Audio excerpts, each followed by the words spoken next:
it's Wes, and today we're looking at the new Pergear 35 1.4 for full frame, believe it or not. Take a look at this thing. Take off this lens cap, take off this back cap, and we have a teeny tiny full frame lens. But is it any good?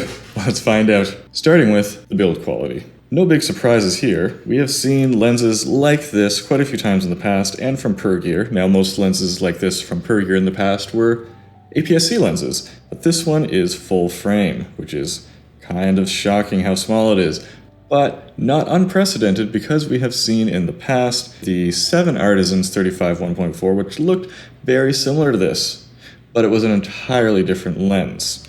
Different lens design, we have the aperture ring was on the front, which was a little bit troublesome, and it had a very vintagey character, like incredibly vintagey. Now that's not a cop-out to say it just had bad optical design, but it had a lovely gritty character that I loved. We have no O-ring on the back, we have no electronic contacts. The lens cap that it comes with is just the most generic thing imaginable, but it's not one of those slide-on ones that tends to get lost in the bag easily. And you have this lovely rangefinder style lens hood, which I think is wonderful.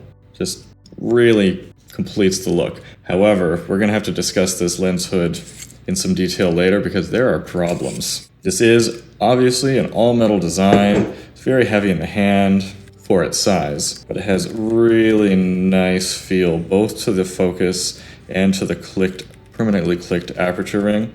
So perfectly solid, but obviously we're missing lens sealing, weather sealing, and so forth, so it's an 8 out of 10 for build quality. Pretty standard, but this has some very nice fit and finish. Next up is handling and usability, and if you like using manual focus lenses, this one is a delight to use. As I said, this is perfectly well dampened, has a great feel to it. I love that the aperture ring is at the back and that it's clicked, makes it harder to bump, so it's way back there. Now, when it's mounted on the camera, the aperture ring can be a little hard to get at.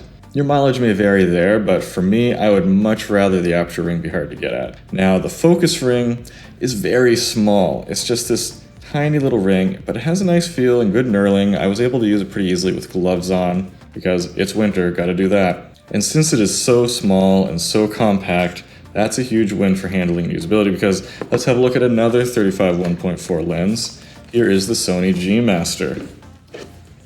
Heyo! Obviously, this is much larger. But how is this even possible? Well, I can't open up the aperture on this, but if you look deep inside these two lenses, you'll see that the actual aperture pupil on the inside of the lens is a similar size. Now, we have a heavy amount of vignetting with this one, so we're not collecting quite as much light. So if we're talking about t-stop values, the G Master is going to do way better for you. But this is a 1.4 lens. And usability-wise, focus peaking can be a bit troublesome until you've stopped it down a bit. But my biggest usability gripe for this lens is that when you put the lens hood on, you get more vignetting at some focus distances. Why is that? Well, we have an incredible amount of focus breathing with this lens. With a tiny lens, that's not all that surprising. But the focus breathing, when we measure the focal length, takes us from 34 millimeters and it becomes 29 millimeters when you focus closer to infinity. I mean, which can be great for landscapes, but if you have the lens hood on, this hood is specifically designed for 35 millimeters. 29 is too wide, and so when you're focusing close to infinity, the lens hood gets into your picture. Just barely, but it's there. That's crazy. Whereas the G Master also has a tremendous amount of focus breathing, but it breathes between 32.5 to 42 millimeters. Because it goes from slightly wider than 35 to a little bit tighter, we don't have any lens hood issues. When you get super close to a subject, say you're trying to get almost like a macro shot, some detail shots, so you're getting even closer when you're focusing closer. Whereas this one goes from 34 millimeters when you're close to 29 when you're wide. So we're gonna give that a 7 out of 10 for handling and usability. Overall, it is a pleasure to use.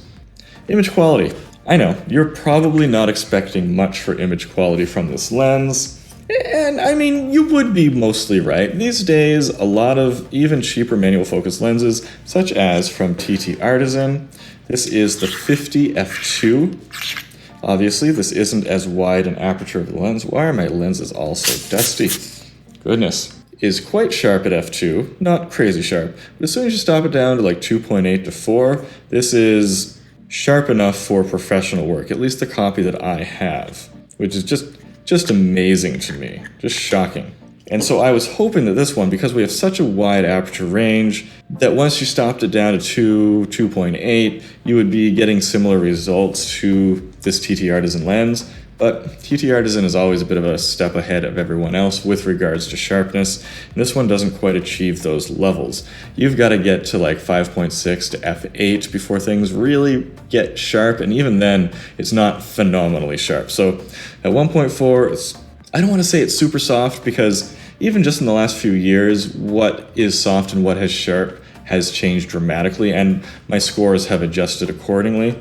At f1.4, I'll call it a little bit dreamy. Then at 4 to f8, we're talking about adequately sharp for like hobbyist work, but it's a tough sell to use this for professional work, whereas the TTartisan, I would have no qualms with that. Flare resistance is actually reasonably good for such a low-cost lens. Chromatic aberration is not well controlled by any means, but also actually much better than I thought that it would be for a lens like this of wide apertures. The previous 7 Artisans 35-1.4 chromatic aberration was just crazy, like rainbow almost, which was fun sometimes wide open, but it wasn't fantastic. Whereas this one, it doesn't go nearly that bad. It's better than I would expect for a low-cost lens. Definitely usable.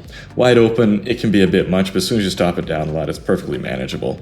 And so I'm gonna give this a 6.5 out of 10 for image quality. Not amazing, but also not unexpected in any way. Now, if you want to pick up this lens, I will have links in the description below to help support this channel and to feed my fat cats. Next up is the image character, and that's more what we're interested in a lens such as this. And does it do well? Yes, it does. Now, this is highly subjective, but for me, I love the character of this lens. The bokeh is smooth, has a slightly soap bubbly effect, which I prefer. Not a tremendous amount of cat's eyeing compared to most teeny tiny lenses. There is a lot, but it's not terrible. And so we've got lovely focus fall off.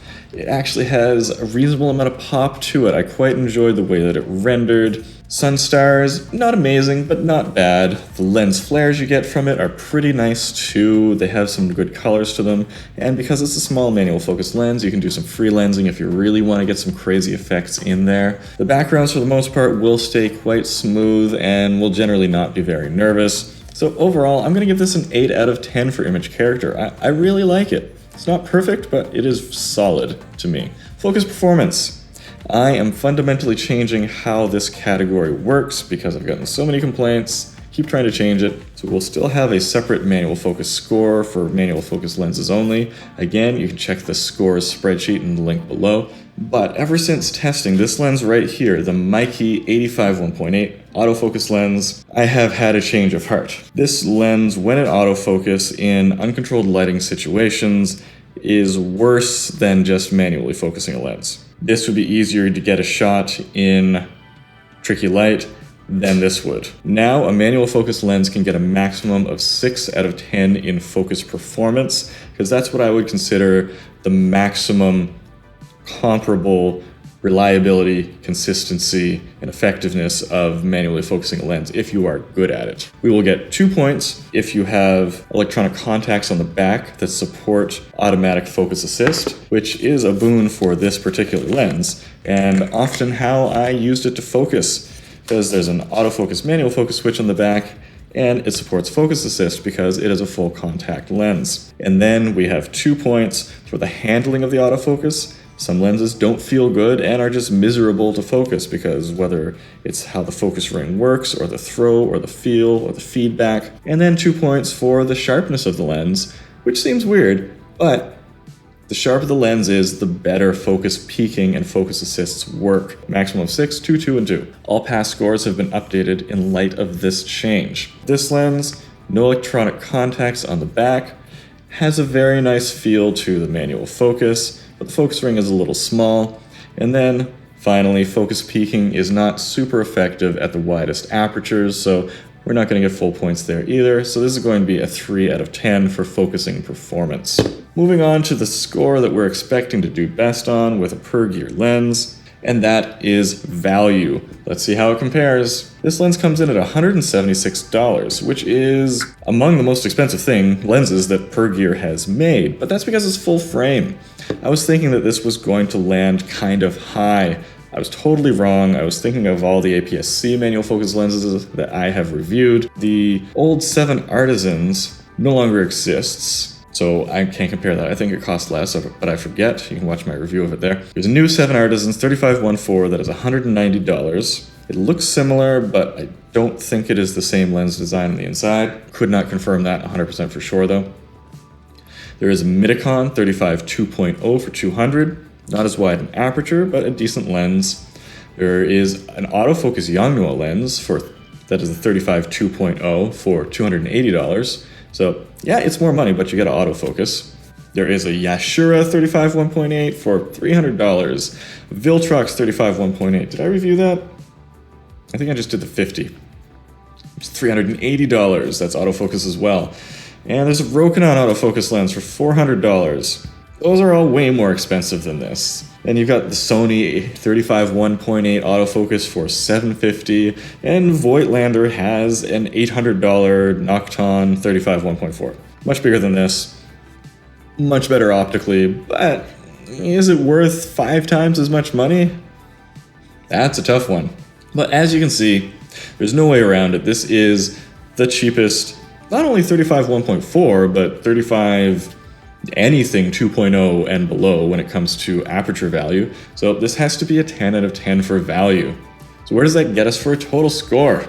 That is a 42.5 out of 50, or 79% on the manual focus scale, or 70.8% on the absolute scale comparing everything. That honestly scored higher than I thought it would. It's unfortunate that it lost some points for the focal length issues with the lens hood, but overall, it's a pretty well-rounded lens. If you like the character of this lens, I would recommend it.